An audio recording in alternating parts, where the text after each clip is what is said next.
Hi, my name is Najah Johnson. I am 34 years old. I am born and raised in Cincinnati, Ohio, and the name of my company is the Najah J Beauty Company. I've been a makeup artist for 13 years, maybe close to 14. I really hope my math is right. But yeah, I believe in 13 years. It's been broken up over time, but altogether 13 years. Yeah. My platform, I would describe my platform as organic. I have built what is now a business organically. So people find me organically.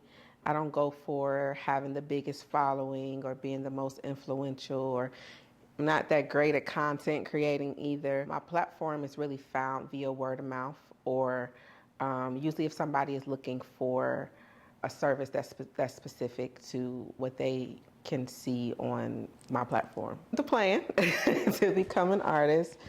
Um, I started in college. I started doing eyeshadow and lashes for $5, for parties, and at that time I didn't know what I was doing. I just knew it was something. But I also was doing like hair. I was always dibbling, dabbling in, even growing up, doll baby's hair and interested in the makeup. But I thought that the best path would be what my family wanted. Go to college, get all these degrees, and of course I have other interests and stuff, but I never thought that I would be doing this. And so it got to a point to where this was all that I had, and I didn't know that it was in me until I actually started to work the gift, and I didn't realize that it would take off and be what it is now. So overall, what inspired me to become a makeup artist is, number one, I'm obedient to what God said do. That's number one. But number two, also, it has given me the opportunity to learn about different cultures and people and see beauty through other people's eyes. Not just my eyes, not just through my ethnicity, not just through my culture, not just through American, but from South Asian beauty to Korean beauty to Nigerian beauty to South American beauty. They all have different beauty standards and what beauty means to them. So once I learned that, wow, beauty is really in the eye of the beholder, and it can translate and translates any way that you want it to translate. And so it was much more than just the vanity part, just the physical part that we see. I got to really get to know the humans, like what makes people people. And so that is always aligned with what I was going to school for anyway, which was psychology. So I kind of get to see both ends. And so I think I'm inspired every day to do makeup. It wasn't just one thing. I think as my career grows and expands now in the corporate world and doing production and all of that, that's a whole nother ball game. So it inspires me to just see what else is there, that there's more. How can I really use it to leave an imprint in the industry, leave an imprint in the community? How can I really use it for that, not just what we know makeup as now, just the glam, stuff. That's easy, but how can I really work it? So I think it wasn't necessarily one thing that inspired me. I have to dig for inspiration every day. So, yeah. The hardest part about being a makeup artist is focusing on your own authenticity. And I mean by that is it's so easy to look at what everybody else is doing. The beauty industry is really big now with social media and all that. So you have to constantly dig for your own identity and your own authenticity and what you do and how you do it. And not to be selfish, not to say you can't find inspiration from other people, because we're a community and that's what we're supposed to do. But you have to almost be tunnel vision and why you do what you do and what you bring to the table. And it's so much that has our attention now where we can compare ourselves and compare our career, compare where we are in our career. Well, I'm having a slow season, and this person seems to be having a popping season. What am I doing wrong? So that part is hard. In Cincinnati, in particularly, I've had to create the need, because with hair, you got people coming every 2 weeks. With makeup, it seems to be, an occasional, once in a while, all of that. So I've had to really work in building relationships. And that can be challenging because you want to know, how do I get in the door? Cincinnati can be kind of who you know type of thing. The beauty industry is too. It's like who you know. And so building and maintaining relationships, being anchored in your authenticity and your pure identity, those things can be challenging, especially when you're like me and have big dreams and like, how can I get to work with that company or work on this movie set or work on that movie set? It takes a lot of digging. So there are many, many, many, many challenges. People only see the glam part and the pictures that you post and all of that, but they don't talk about them late nights and early mornings. And when, they don't talk about, a lot of the other things that's not so glamorous. So it has its ups and its downs. But for sure, the challenges for me are just remaining true to why I do what I do and always finding a new reason to, and maintaining the need in this market. So, yeah. I find what is represented poorly is creativity, to be honest with you. I think that goes back to authenticity. In the makeup world, what we see as makeup is very one-dimensional. It's one-dimensional. It's this, do this look, do that, or to build the beat look or to do the best makeup, it has to look like this. And there's an image now. But there's so much more to the artistry of makeup. And I think that when you're really an artist, you can appreciate that part of the makeup world. And I think that also it is not limited to just one type of people who may need it all the time. I have men, that I are on my clientele list that I do. And I have taught mommy and me classes with, mothers who may not know much about makeup, but their daughter loves makeup. So how can I teach? They bring me in to teach them skincare and little, makeup routines. And so that part creatively, I can take what maybe the young girl likes creatively and help that be applicable to her through how she may decide to express herself through makeup. So I think that expanding who the clientele base could be, it's not just limited to a people group. It's not just limited to women. It's not just limited to women who are old enough, to wear makeup. Because that was a thing, you're not old enough for it. No, but let's see how we can adjust. Let's see what we can do so you're not looking, older or looking more than what you need to look like right now. It's many. I don't think that. I think that we limit it. It's in our minds and maybe in how it's portrayed is definitely limited in who it can reach. Let me say that for sure. I have worked on projects that I never thought that I would get the opportunity to. I don't know why I feel emotions coming up here.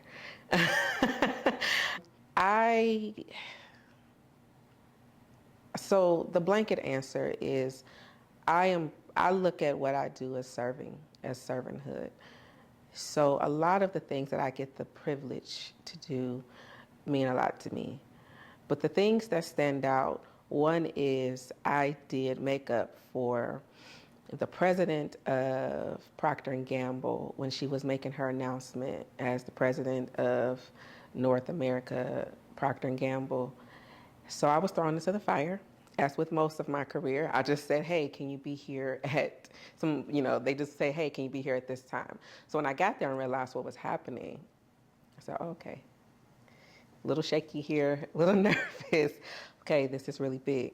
So to be in that position when I never could have imagined that I would be working with, if not the biggest company in the world, their president, meant a lot to me.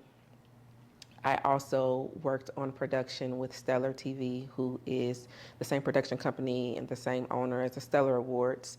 And we did Black History Honors with gospel singer Mally Music, and it was a really big production.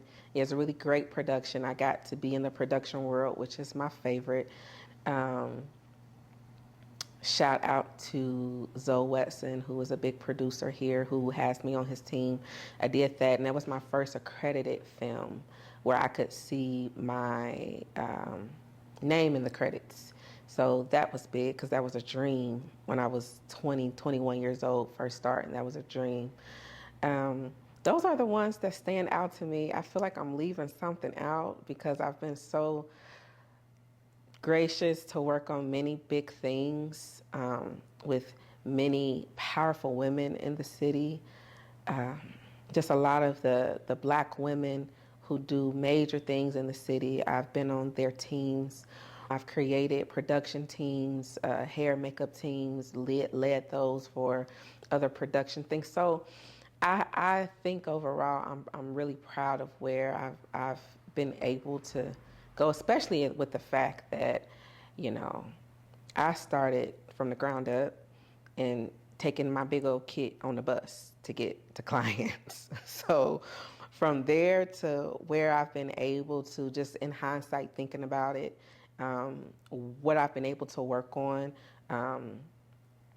the Cincinnati Black Music Walk of Fame, that's another one with Hamilton County Commissioner President Alicia Reese, working on that. My work, on a lot of the people that's being displayed, down there through the music, through the Walk of Fame, working with her and all of her big elections and all the things that she do press. That's been an ongoing project for years.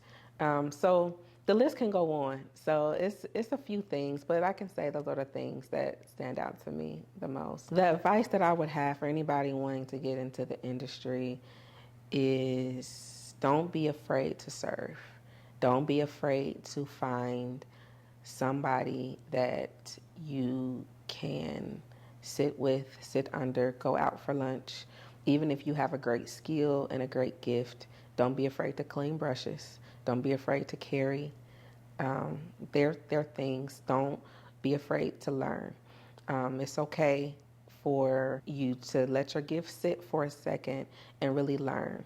I would say know your business side, learn that, because we're all artistic, right? But it's great for you to know the business side and know how pricing works, know how timing works, a lot of different things, but also think about who you want to serve, the type of person, the type of people group you want to serve. For instance, I work with a lot of leaders. I have my retail clientele, but for the most part, I work with a lot of women who are in leadership, and so they have type A personalities. And so you have to know if you're structured and built for that. The bridal industry can be, I work with bridal, and bridal have been for the majority of my career. So you want to make sure that you have the temperament even, for that. So I would say, know what you want to do and who you want to serve. And also don't be afraid to, because makeup is so intimate. It literally comes from the inside out, what your craft does, and you work in an intimate setting, right? So hair people work on the back of the head, but we work in the face. And so the face is what people encounter first on somebody. And you want your energy, you want your disposition to be as pure as it can. So don't be afraid to have healthy friends. Don't be afraid to have a therapist.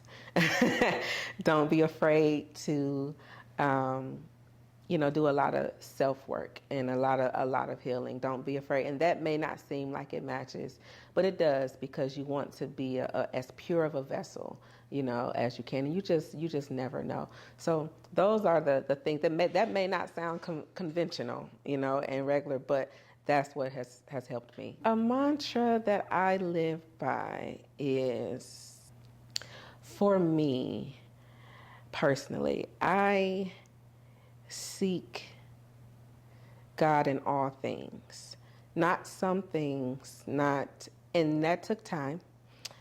I can't say if it's I think what one can be is, beauty really does start from the inside out. That's why I'm really big on identity and knowing who you are and seeking your creator to figure out who you are. And that's the only way you're really going to find it, because you were created, and we get the privilege to create. And so my mantra really is to walk in a resolve that I get the privilege not only to create, but to have somebody sit in my chair. To have somebody say, "Hey, Najah, are you booked? Are you booked for this? Can you?" So I think that I live by more of a mindset than a mantra, if that works. And it's something I have to work at every day, because this is not an easy industry. It is not easy at all. I have slow times, and I try to be as transparent as I can. I have slow seasons. I have slow moments. I have times where, something that got on my nerves, and I'm like, okay, I don't know if I'm going to be doing this for much longer. Let me see who's hiring, because I don't want to do this anymore. And I'm full-time, and I have been full-time for about eight years now. And so I have those same want to give up, don't want to do it no more. I have my struggles, but I know that this was something that I was literally chosen to do. So it just seems to always come back to me. I can't run from it. And so my final thoughts would be, the beauty industry is much more than what we have, than what we see. It's really a journey, and there is no stamp to say this is beautiful. This is what beauty is. Beauty can start from something that may look, and I'm not talking about people, I'm just talking about life. It can start from whatever type of story, whatever type of challenge. It can start from some of the most horrible storylines. And if you give it time and you apply the process that's needed to it, it can absolutely be beautiful in its time. And that's just been my personal life story in general. So makeup is much more than just what I do. I have to live it. I live the life. I was born into, things that may not necessarily have the most beautiful beginning, but as I'm maturing and growing up, I'm seeing the parts that actually, okay, well, that did work out. That looks better than what I thought that was going to look. So, that's pretty much what I'll say as my final thought. Yeah.